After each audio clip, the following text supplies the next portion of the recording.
കാണൂ നിങ്ങളുടെ ഇഷ്ട പരമ്പരകൾ എക്സ്ക്ലൂസീവായി സൺ നെക്സ്റ്റ് ആപ്പിലൂടെ തികച്ചും ഫ്രീ ആയി ഇപ്പോഴേ ആപ്പ് ഡൗൺലോഡ് ചെയ്യൂ. പറയുന്നതൊന്നും എനിക്ക് മനസ്സിലാവുന്നില്ല വിനയ. നീ ഇത്രേ മാത്രം പറയാൻ ഇവിടെ എന്താ ഉണ്ടായേ? ചീരു ഇന്ന് എന്തെങ്കിലും പറഞ്ഞ് നിന്നെ കുറ്റപ്പെടുത്തിയോ? കുറ്റപ്പെടുത്തിയതാണെങ്കിൽ എന്താ? ഇതിപ്പോ എല്ലാ കാര്യങ്ങളും നല്ല രീതിയിൽ സംസാരിച്ചിട്ട് ഒടുവിൽ ഞാൻ ഇനി എന്നാ വീട്ടിലേക്ക് വരുന്നത് ചോദിച്ചതാ.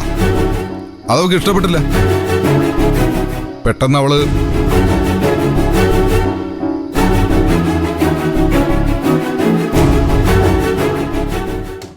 അമ്മയും അങ്കിളൊക്കെ ചീരു തിരിച്ചു പോകുന്നതിന് മുമ്പ് ഒരിക്കൽ കൂടി വീട്ടിലേക്ക് വരുമെന്നുള്ള പ്രതീക്ഷയില്ല.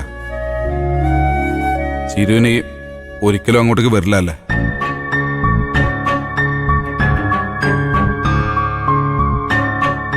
എനിക്ക് നിങ്ങളോട് അതേക്കുറിച്ചൊന്നും സംസാരിക്കാനില്ല. വീട്ടിൽ നിന്ന് ഇറങ്ങുമ്പോൾ അമ്മയോട് ഞാൻ എല്ലാം പറഞ്ഞിട്ടുണ്ട്. ഞാൻ എല്ലാ രീതിയിലും ആലോചിച്ചെടുത്ത തീരുമാനം ഇത്. ഇനി എന്നോടൊന്നും ചോദിക്കണ്ട, അമ്മയോട് ചോദിച്ചാൽ മതി.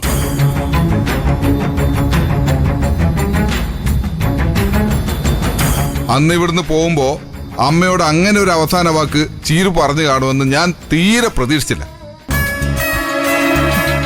എടാ പൊട്ട, അവൾ എന്നോട് എന്താ പറഞ്ഞെന്ന് നീ എന്താ എന്നോട് ഇതുവരെ ചോദിക്കാതിരുന്നേ?